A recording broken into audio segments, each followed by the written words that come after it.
Salúdalo ahí con mucha alegría.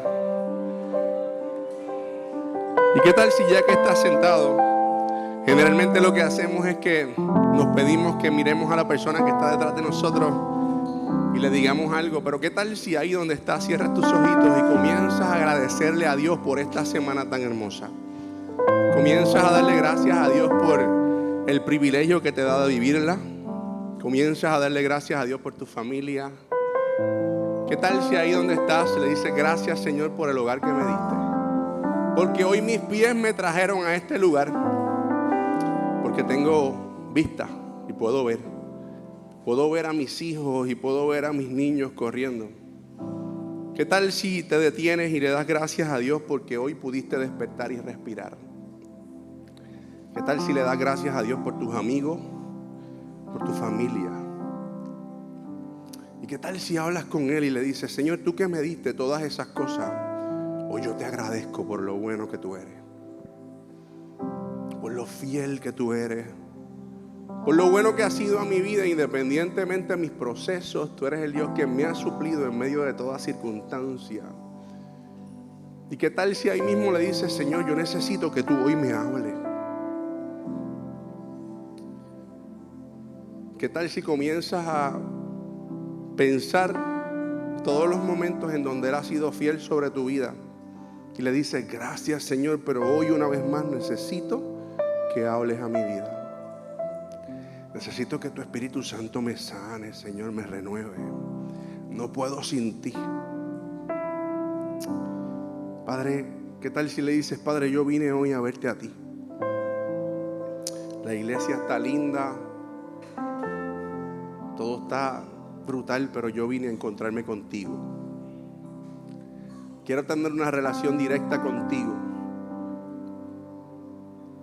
Señor, gracias porque tú estás aquí, porque nos visitas, porque este es un tiempo en donde podemos glorificarte y podemos exaltarte. Este es un lugar en donde podemos levantar nuestras manos, adorarte, entregarte todo lo que somos por encima de nuestra humanidad. Señor, hoy nos rendimos ante ti. Como iglesia venimos ante tu presencia y te damos gracias en el nombre de Jesús.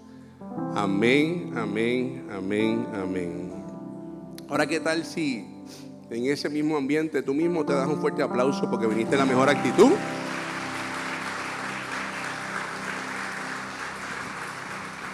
Wow, qué tiempo más hermoso, ¿verdad? No sé si se dieron cuenta de todo esto hermoso que el equipo hizo para cada uno de nosotros. Y lo primero que quiero hacer es agradecer a cada una de las personas que estuvieron durante esta semana decorando nuestra iglesia, limpiándola, pintándola. ¿Qué tal si le damos un fuerte aplauso a cada uno de esos colaboradores? Liderados por Michael, por Yela, ahí estaba Karim, ahí estaba Soraya. ¿Qué tal? Dale un fuerte aplauso. Hay muchos más que posiblemente se me van a quedar. ¡Wow! Pero qué labor tan hermosa. Qué linda pusieron la iglesia. Ahora tienes muchos lugares para tirarte fotos ahí, mira, para que hagas ahí el selfie y te tires y te veas bien bonito. Todavía ellos están decorando. Tenemos un área allí que va a ser nuestra área de photo booth, que tú también puedes ir allí y tirarte una foto. Y celebramos a Jesús en medio de este tiempo hermoso. Y estamos tan agradecidos con cada uno de los colaboradores, cada una de las personas que desde bien temprano están aquí, las personas que son parte del equipo de producción, pero también aquellos que vienen que son parte del equipo de worship, que están desde bien tempranito, se levantan bien temprano para llegar y poder servirnos a través de la música. También tenemos al equipo de Marazul Kids, las personas que te recibieron en el puerto exterior, aquellos que cuando entras a la iglesia te reciben con una gran sonrisa en el puerto interior. Cada uno de nuestros colaboradores lo hacen porque aman a Jesús y porque aman que cosas hermosas ocurran en tu vida. Y yo pienso que ellos también se merecen un fuerte aplauso. ¿Qué tal si le das un fuerte aplauso a ellos también?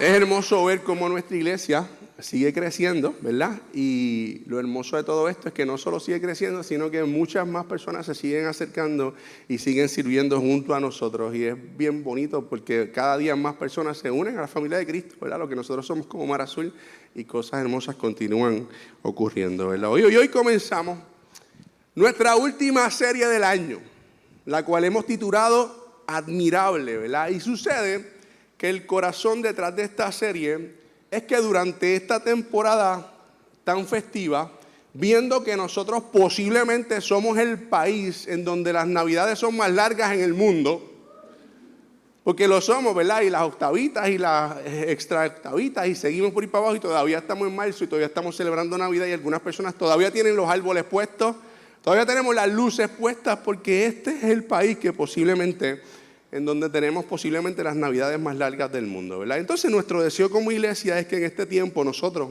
podamos precisamente enfocar nuestra mirada en cuál es la verdadera razón de esta celebración, que no es nada más y nada menos que el anuncio de la llegada de Jesús al mundo. Y eso es lo que nosotros vamos a estar haciendo durante estas próximas 4 semanas. Nosotros vamos a estar leyendo una de las cartas o posiblemente uno de las profecías que escribe el profeta Isaías, y vamos a estar viendo cómo él, no importando lo que estaba ocurriendo en ese tiempo, él se enfoca en anunciar la llegada del Mesías 735 años antes de que naciera. Y estos versos no solamente anuncian su llegada, sino que Isaías en estos versos, él también, parte de lo que hace es que él describe algunos de los atributos y algunos de los nombres de ese Mesías, el cual él estaba profetizando en aquel tiempo. Y de esta forma nosotros vamos a tener la oportunidad de ver cómo cada uno de esos nombres se revelan, ¿verdad?, en un aspecto único, y vamos a poder entender un poquito más acerca de lo que es el carácter y la misión de Jesús para con nosotros en la tierra. Y pudiéramos leer de esas palabras de las cuales te he estado hablando, que se encuentran en Isaías capítulo 9, verso 2, donde nos dice, vamos a leer desde el verso 2 hasta el verso 7, nos dice: el pueblo que andaba en la oscuridad ha visto una gran luz.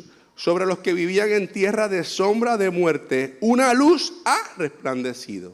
El verso 3 dice: tú has hecho que la nación crezca, has aumentado su alegría, y se alegrarán ellos en tu presencia, como cuando recogen la cosecha, como cuando reparten el botín. Ciertamente tú has quebrado, como en la derrota de Madián, el yugo que los oprimía, y la barra que pesaba sobre sus hombros, el bastón de mando que los subyugaba.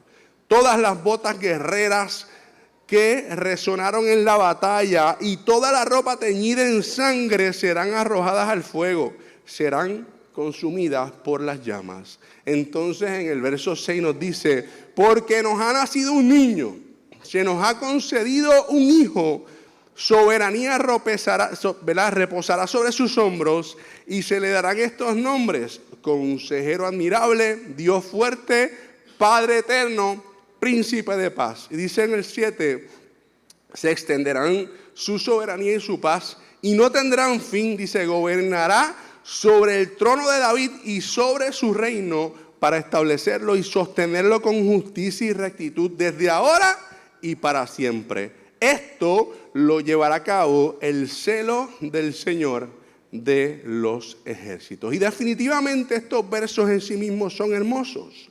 Pero no solamente son hermosos porque los mismos nos hablan de esperanza, sino que los mismos son hermosos porque los mismos lo que están haciendo es que nos están describiendo a un pueblo que vivía en tinieblas, pero luego de esta profecía comienza a vivir, ¿verdad?, esperanza, aliento y alegría, porque esa profecía se cumple y es la profecía de la llegada del Mesías. O sea que nosotros pudiéramos decir, ¿verdad?, que Isaías capítulo 9 es un mensaje de esperanza escrito en un tiempo de desesperación, ¿verdad? Pero si entonces nosotros miráramos el contexto histórico, ¿verdad?, de estos versos, pudiéramos ver rápidamente que su significado es una oración contestada y que ellos fueron escritos en medio de tiempos de oscuridad y en tiempos de desesperación para las personas, que precisamente es bien interesante porque esto es lo que muchas personas viven hoy en el mundo. Tiempos de desesperación, tiempos de desesperanza, porque tristemente a nosotros nos ha tocado vivir en un mundo en donde hoy se enfrenta a tantos y tantos desafíos globales. Son tantas y tantas circunstancias y tantos los procesos que nosotros como seres humanos tenemos que vivir. Y es interesante porque lo que estaba ocurriendo en aquel momento Posiblemente no es igual, pero también hoy nosotros vivimos diferentes desafíos y diferentes procesos que retan nuestra vida sustancialmente y de una manera bien profunda. Y de la misma forma en la cual en aquel tiempo se necesitaba un Salvador, hay muchas personas que hoy continúan necesitando un Salvador en sus vidas. Desafíos como lo es, por ejemplo, el cambio climático. O desafíos como, por ejemplo, lo son las pandemias y los conflictos que nos estamos viviendo en este tiempo. O lo que son la disminución de las perspectivas de crecimiento, o el debilitamiento de las inversiones, o el aumento de la deuda del país. O no solo eso, sino que la corrupción política y social que hoy estamos viviendo, o el crecimiento de la propagación de enfermedades. Entonces, lo que se vivía en aquel tiempo, hoy se vive desde un punto de vista diferente y nosotros continuamos necesitando ese Salvador. Continuamos necesitando ese Dios que venga y nos salve.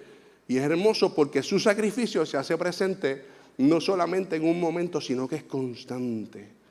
Y Dios continúa estableciéndose sobre nuestra vida y nosotros tenemos el privilegio de poder recibirlo en nuestra vida.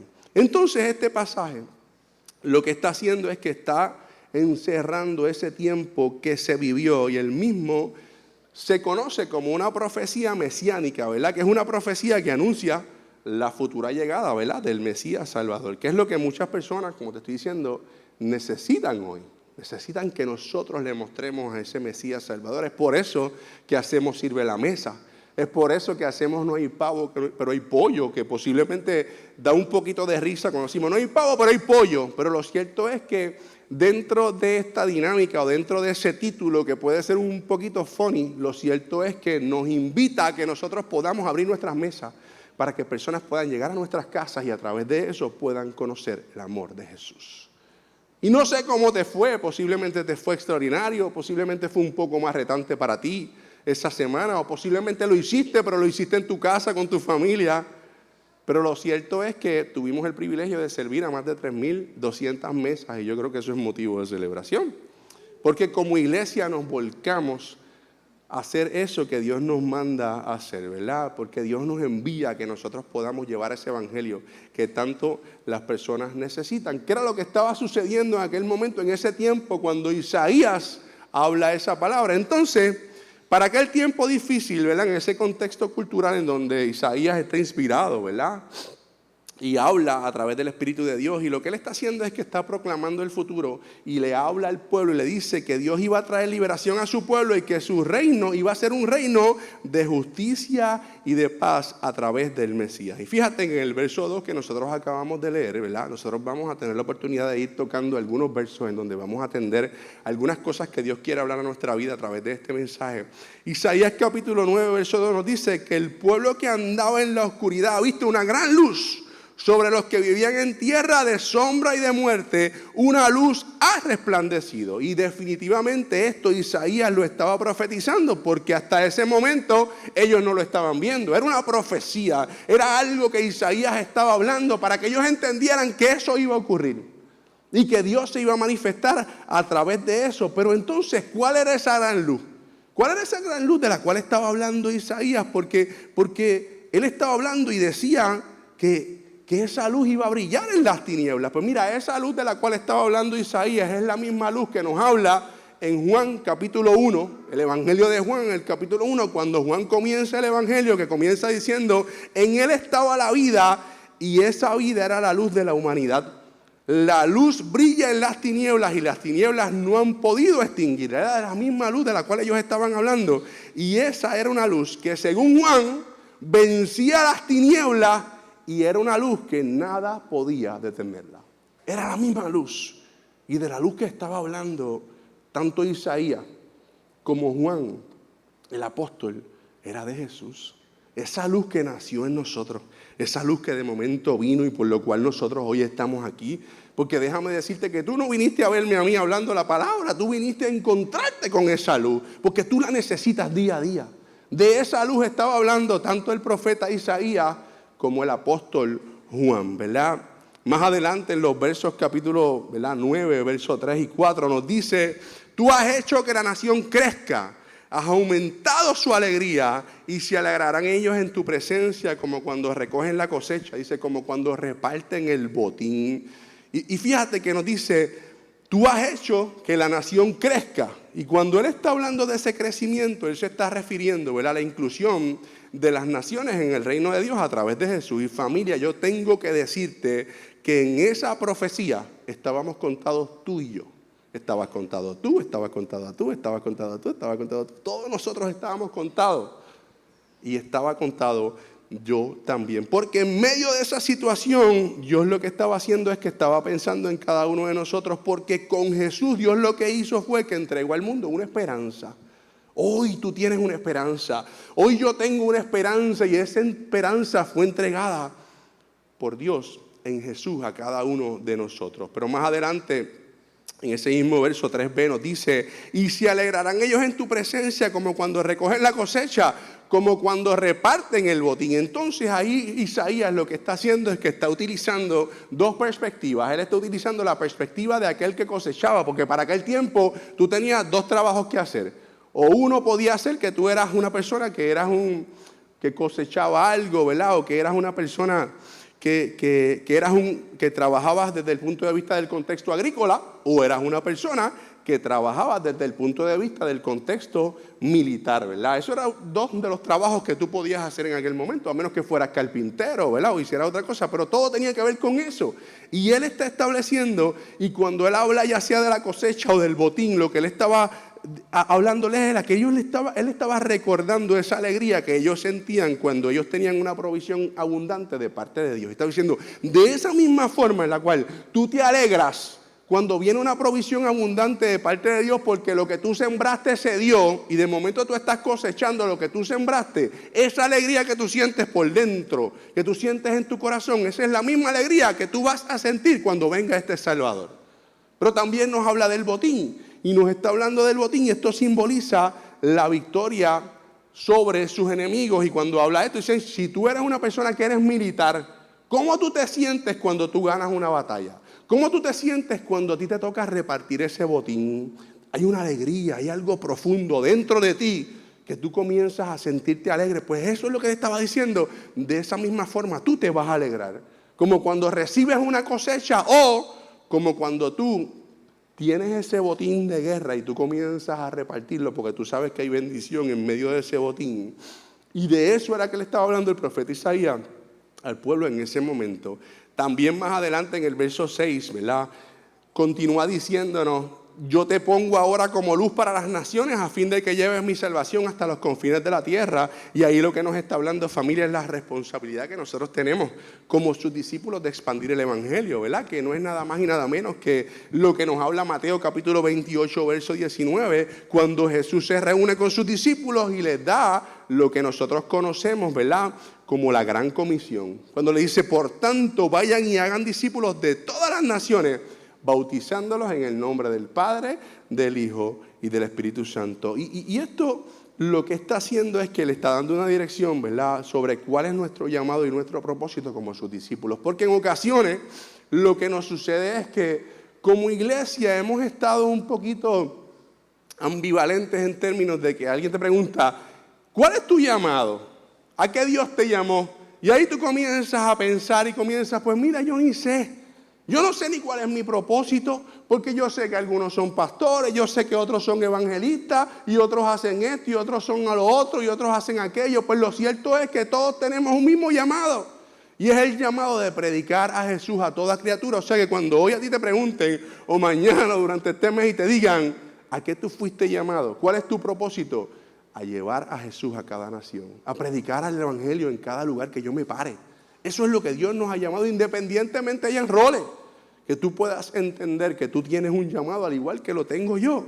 Sin embargo, Jesús lo que hace es que establece, ¿verdad? Y a través de Dios, a través de Isaías, lo que está haciendo es que nos está recordando cuál es la gran comisión para nuestra vida, ¿verdad? Entonces, luego de todo esto y luego de proclamar esa esperanza, de que Isaías proclame esa esperanza, ya en el verso 6, Isaías comienza a presentarnos a Jesús como nuestro consejero admirable. Y esto podemos leerlo en Isaías capítulo 9, versos 6 al 7, que lo leímos ahorita cuando nos dice, porque nos ha nacido un niño, se nos ha concebido un hijo, soberanía reposará sobre sus hombros y se le darán estos nombres: Consejero admirable, Dios fuerte, Padre eterno, Príncipe de paz.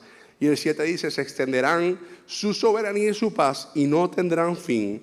Gobernará sobre el trono de David y sobre su reino, para establecerlo y sostenerlo con justicia y rectitud desde ahora y para siempre. Esto lo llevará a cabo el celo del Señor de los ejércitos. Y esto es bien interesante, y yo quiero detenerme en este verso. Porque aunque esa versión que nosotros acabamos de leer, que es la Nueva Versión Internacional, nos dice: se nos ha concebido un niño, en otras versiones, como por ejemplo lo que es la Reina Valera 1960, nos dice: porque un niño nos es nacido, hijo nos es dado. Y cuando alguien te da algo, ¿qué es lo que significa eso? Cuando alguien te da algo, te da un regalo, ¿verdad? O sea que es bien interesante, porque lo que hizo Dios a través de Jesús cuando nos entrega a Jesús es que Dios en sí mismo nos da un regalo que en aquel momento, en aquel tiempo el pueblo lo estaba pidiendo, un regalo que posiblemente tú estás pidiendo, porque en sí mismo el regalo de Jesús a tu vida es lo que te trae paz, es lo que te trae salvación. O sea que es un regalo deseado. ¿Cuál es ese regalo que tú has estado deseando por todo este tiempo? ¿Cuál es ese regalo? No tiene que ser nada espiritual. ¿Cuál es ese regalo? Pues imagínate tú recibir un regalo que tú estás anhelando, que tú anhelas. Y cuando nos dice: hijo nos es dado, está hablando de eso. Entonces eso lo que significa es que Dios nos dio un regalo en Jesús. Y este texto que nos habla de ese regalo, en él podemos ver tres cosas importantes. Número uno, ¿verdad? Podemos ver que se nos dio un regalo. Número dos, podemos ver que ese regalo nos fue dado a través de un niño. Mira qué interesante. Y número tres, podemos ver que ese regalo se nos dio a través de una naturaleza humana. Que esto lo que significa es que Dios nos lo dio con naturaleza humana. Su envoltura fue la naturaleza humana. Él lo hizo tan vulnerable como tú y como yo. Su envoltura fue una naturaleza humana. Él nos los dio y lo envolvió, y su envoltura fue su humanidad. Mira, familia, yo pienso que yo no soy bueno regalando. Y tristemente yo creo que mi esposa es la que más se afecta de esto. Porque yo voy a las tiendas y aunque esté un día completo tratando de conseguirle un regalo, o aunque esté pendiente de lo que ella me dice que a lo mejor necesita, no sé, a lo mejor es que se me pasa o no tengo idea. Y ahí estoy yo buscándole un regalo ese día antes o varios días antes de que sea ese tiempo específico en donde yo le voy a entregar ese regalo. Y yo quiero que usted sepa que yo pienso que yo siempre fallo. Yo creo que es más bien el detalle que puede recibir de mí que verdaderamente lo que puede gustarle el regalo. Eso es lo que yo pienso. A lo mejor ella dice otra cosa. Y a lo mejor ella, si estuviera aquí, me diría: no, Gino, tú regalas bien por hacerme sentir bien. Pero yo pienso que no. Y esto no es de ahora. Yo pienso que yo siempre he tenido problemas con regalar, porque yo pienso que no regalo bien. Yo recuerdo que hace algunos años atrás, hace muchos años atrás realmente, posiblemente 15 años, me pasaba lo mismo con mi mamá. O posiblemente algunos 20 años, yo creo que ya van 20 años. Y yo le regalé a mami una cartera transparente. ¿A quién se le ocurre regalar una cartera transparente, verdad? Yo gasté $60 para aquel tiempo, hace 20 años, en una cartera transparente. Y yo recuerdo que, mira, pero una cartera era cara y era buena, pero era transparente. Y ahí fui yo con una alegría tremenda, porque yo venía con una cartera para mami y se la envolví. Y se la di en las manos y mami bien contenta con la cartera, pero yo noté que no cambió la cartera a otra, para esa. Y ahí estaba yo pendiente y yo: mami, al otro día: mami, tú no vas a usar la cartera que te regalé, porque yo había gastado dinero en ella. No, yo la uso después. Y nunca me dijo nada. Y yo supe que no le gustó como un par de años después, porque yo la vi en el zafacón. Y lo funny de esto es que yo voy y le digo: mami, la cartera que te regalé hace varios años la vi en el zafacón, te dije tantas veces que la pusiera. Y me dijo: que esa cartera, eso no fuiste tú, esa cartera. Y yo: te estás haciendo la loca, la botaste. Lo cierto es que yo pienso que yo no soy bueno regalando y tengo que mejorar en ese aspecto, pero le doy gracias a Dios por mi esposa, porque si mi esposa sabe regalar y ella sabe lo que le gusta a los nenes, y ahí estoy yo pendiente. Pero yo pienso que yo no sé regalar, ¿verdad?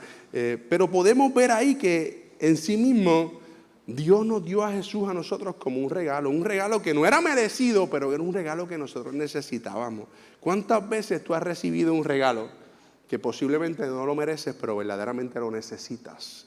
Pues así es Jesús para nuestra vida. Es ese regalo que cada uno de nosotros necesita. Entonces, esto es lo que está haciendo Isaías, que le está diciendo al pueblo: tú estás pidiéndome ese regalo y hoy Dios te entrega ese regalo. Y posiblemente tú no lo mereces, pero Dios te está dando ese regalo.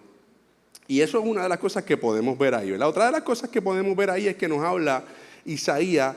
Son los nombres que él utiliza para describir a ese regalo, para describir a ese niño. Y cuando nos habla de estos nombres, nos está hablando de esa asombrosa naturaleza de Jesús. Y fíjate que nos dice que este regalo sería un consejero admirable.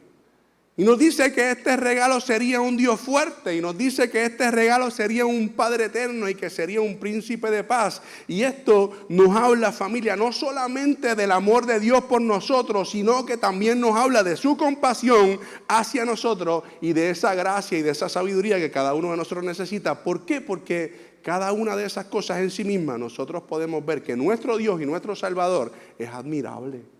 Es admirable. Y que es un regalo que nosotros no merecíamos. Y lo cierto es que estas son las mismas palabras cuando nos habla relacionado a este regalo que nos estaba haciendo Dios a través del profeta Isaías. Las mismas palabras que nos habla Lucas en el capítulo 2 cuando nos dice: hoy les ha nacido en la ciudad de David un Salvador que es el Cristo el Señor. Que es Cristo el Señor. Y dice: esto les servirá de señal. Dice: encontrarán un niño envuelto en pañales y acostado en un pesebre. De repente, dice, apareció una multitud de ángeles del cielo que alababan a Dios y decían: gloria a Dios en las alturas y en la tierra paz a los que gozan de su buena voluntad. Y sucede que esto para ellos, familia, era un anuncio de júbilo. Esto era un anuncio de celebración, porque esto era lo que significaba, era que ellos iban a recibir esa petición por la cual ellos habían estado tanto tiempo orando. Que ellos iban a recibir esa petición, la cual ellos tanto necesitaban y deseaban, ¿verdad? Es como cuando tú oras por algo por mucho tiempo, que tú estás esperando, y tú lo oras por mucho tiempo y de momento Dios decide concedértelo. No sé si te ha pasado eso, yo lo he vivido. Por mucho tiempo orando por algo y orando por algo y orando por algo. Cuando Dios lo concede, hay una alegría que se produce dentro de nuestro corazón. Y si no lo has vivido, pues esto era lo que ellos estaban viviendo, ¿verdad? Y yo no sé si tú puedes entender esto, porque ese nacimiento de Jesús en sí mismo fue lo que produjo en este tiempo y fue lo que produce en nosotros salvación. Es lo que puede producir en ti paz, es lo que puede producir en ti salud, es lo que puede producir en ti esperanza, es lo que puede producir en ti esa sanidad que posiblemente tanto tú necesitas, es lo que puede producir en ti confianza, es lo que puede producir en ti alegría, es lo que puede producir en ti esa calma que tú tanto necesitas porque estás viviendo tiempos de ansiedad en tu vida. O sea que cuando se produce este evento, ¿verdad? Nos dice que los ángeles y mensajeros de Dios estaban celebrando y porque ellos no solamente estaban informando sobre un evento más, sino que los mismos lo que estaban haciendo en ese tiempo era que estaban proclamando la gloria de lo que había sucedido. Pero también es bien interesante porque si seguimos leyendo y nos damos cuenta que dice ahí: esto les servirá de señal y encontrarán un niño envuelto en pañales y acostado en un pesebre. Y lo que está haciendo aquí es que nos está hablando que ese niño que nos fue entregado nos está hablando de que era vulnerable y que era humilde. Y no solo eso, sino que fue a nacer en un pesebre. Y cuando lo presenta de esta manera y lo presenta que está acostado y lo presenta envuelto en pañales, lo que nos está hablando es de su vulnerabilidad y nos está hablando de la, ¿verdad?, de su humildad. Y esto es una señal bien inesperada. ¿Por qué? Porque obviamente en aquel tiempo ellos estaban orando por un Salvador, y yo sé que es posible que tú hayas escuchado esto. Ellos estaban esperando un Salvador que fuera un líder de guerra, que los defendiera. Sin embargo, Dios envía a su Hijo Jesús al mundo para que viniera y gobernara envuelto en pañales y acostado en un pesebre. Y esto, ¿verdad? Como que, wow, ¿qué pasó aquí? Sin embargo, hay un significado en medio de todo esto, y es que aún en medio de su humildad y aún en medio de su vulnerabilidad, lo cierto es que, familia, aún siendo pequeño e invulnerable, las tinieblas no pudieron con él. Así de grande es tu Dios. Aún en su vulnerabilidad, aún en su humildad, las tinieblas no pudieron retenerlo. El enemigo no pudo en contra de él. ¿Por qué? Porque Dios estuvo cubriéndolo, aún en medio de tu vulnerabilidad, aún en medio de tu humildad. Las tinieblas no pueden contigo porque tu Dios está en tu vida, porque te cubre, porque te guarda, porque está contigo en medio de tus procesos difíciles. Así de grande es el poder de nuestro Dios. Las tinieblas no pueden con Él. Y es por eso que también su mayor gloria siempre va a ser revelada en nuestra vida a través de nuestras debilidades, ¿verdad? Porque Dios se glorifica en nuestras debilidades, porque Él sabe lo que es estar vulnerable y Dios sabe, ¿verdad? Y Jesús sabe lo que es que Dios lo cubre en momentos de debilidad. Y esto es sumamente hermoso, que nosotros podamos entender lo que aún en medio de tu debilidad y aún en medio de tu proceso difícil, tú tienes un Dios todopoderoso y grande, eterno, fuerte e invencible, que es consejero para tu vida, que está para tu vida en medio de lo que tú necesitas y en medio de tu vulnerabilidad y en medio de tu humildad. Él te cubre. Y es por eso, familia, que Dios y Jesús siguen siendo admirables en nuestra vida. Pero no solamente Jesús es admirable, sino que nos dice la palabra que Él también es consejero. Nos dice que Jesús es y siempre será el consejo cercano que nosotros necesitamos. Jesús es y será siempre el consejo cercano que necesitamos. Como te decía ahorita, en un mundo lleno de procesos, en un mundo lleno de voces conflictivas, ¿verdad? Y consejos temporales, Jesús es quien único puede ofrecerte palabra de vida eterna. Y es por eso que Él mismo, en un momento dado, la palabra establece que Él se detiene y comienza a proclamar y dice que Él es el camino, dice que Él es la verdad y también dice que Él es la vida, ¿verdad? Y si nosotros miramos un poquito más de cerca estos versos, cuando Jesús se proclama como el camino, como la verdad y como la vida, podemos ver que mientras Él tiene esta conversación con los discípulos, en Juan capítulo 14, verso 1, dice: no se angustien, confíen en Dios y confíen también en mí. Entonces la historia lo que está haciendo es que nos dice que cuando Él se detiene y comienza a hablar con ellos, ellos estaban preocupados. ¿Por qué? Porque algunos versos antes, o posiblemente un capítulo antes, Jesús estaba diciendo que Él se iba y que los iba a dejar. Entonces ellos comenzaron a tener tristeza, y es por eso que Él comienza a cubrirlo. Él comienza como cuando tú apapachas a alguien y dices: no te preocupes, porque yo voy a estar contigo. Entonces la historia nos dice que Tomás se detiene y le hace una pregunta, y esa pregunta que le hace Tomás, estoy leyendo en Juan capítulo 14, verso 2, dice: Señor, no sabemos a dónde vas, así que ¿cómo podemos conocer el camino? Entonces Jesús, de una forma puntual, nos dice la historia que le contesta y le dice: yo soy el camino, la verdad y la vida, y nadie llega al Padre si no es por mí. Pero entonces, ¿qué es lo que significa esto? ¿Qué es lo que significa cuando Jesús dice que Él es el camino, la verdad y la vida? Miren, familia, lo cierto es que este versículo de Juan es conocido por muchos creyentes como una de las declaraciones más significativas de Jesús, y el mismo es central para la fe cristiana, ¿verdad? Porque lo cierto es que esta afirmación en sí misma puede tener implicaciones bien importantes para la vida de nosotros como creyentes, porque en el momento que Jesús hace esta declaración, lo que sucediera era que Israel estaba bajo el control del imperio romano, y la religión dominante en aquel tiempo era lo que nosotros conocemos como el judaísmo, ¿verdad? Entonces los líderes religiosos en aquel tiempo lo que habían hecho es que habían distorsionado por completo, ¿verdad?, la ley, y habían hecho una religión que estaba centrada solamente en las leyes. Entonces Jesús, en medio de ese proceso, Él viene y lo que hace es que trae una comprensión real y habla de que Dios no es ley, Dios es el camino hacia la salvación. Y comienza a cambiar y mete a Jesús en medio de ese proceso, y lo mete a través de que nosotros podamos entender que Jesús viene como un niño humilde, y que nosotros podamos entender que el Evangelio no se trata de leyes, sino que se trata de gracia, y de que su Espíritu Santo se manifieste en tu vida, y que a través de que el Espíritu Santo se manifieste en tu vida, y es que Dios va a comenzar a hacer cosas en ti, tú vas a poder cambiar de acuerdo a que te acerques a ese Dios, ¿verdad? Porque lo que sucedía en aquel tiempo era que Jesús, como les dije ahorita, le había dicho a ellos, ¿verdad?, que Él se iba, y en medio de eso ellos estaban preocupados y ellos no sabían qué iba a pasar con ellos en el futuro. Entonces Jesús, a través de sus palabras, cuando les da consuelo, Él comienza y les dice con esas palabras: yo soy el camino, la verdad y la vida. Él lo que le está diciendo es que Él está diciendo: ok, aunque yo me vaya, yo tengo que decirte que yo voy a seguir siendo tu camino, yo voy a seguir siendo tu verdad, y yo voy a seguir siendo tu vida, porque yo soy el camino, la verdad y la vida. En otras palabras, en estos versos, él lo que estaba enseñando era que él era el único camino que podía llevarnos al Padre, ¿verdad? Y él es quien único nos puede dar esa vida que nos puede satisfacer. O sea que si tú hoy posiblemente eres una de esas personas que está aquí y no has tenido el privilegio de conocer a Jesús, posiblemente tú eres una de esas personas que está aquí hoy por primera vez, y lo que estamos hablando no necesariamente se ha hecho real en tu vida, pues hoy Jesús te dice: yo soy el camino, la verdad y la vida.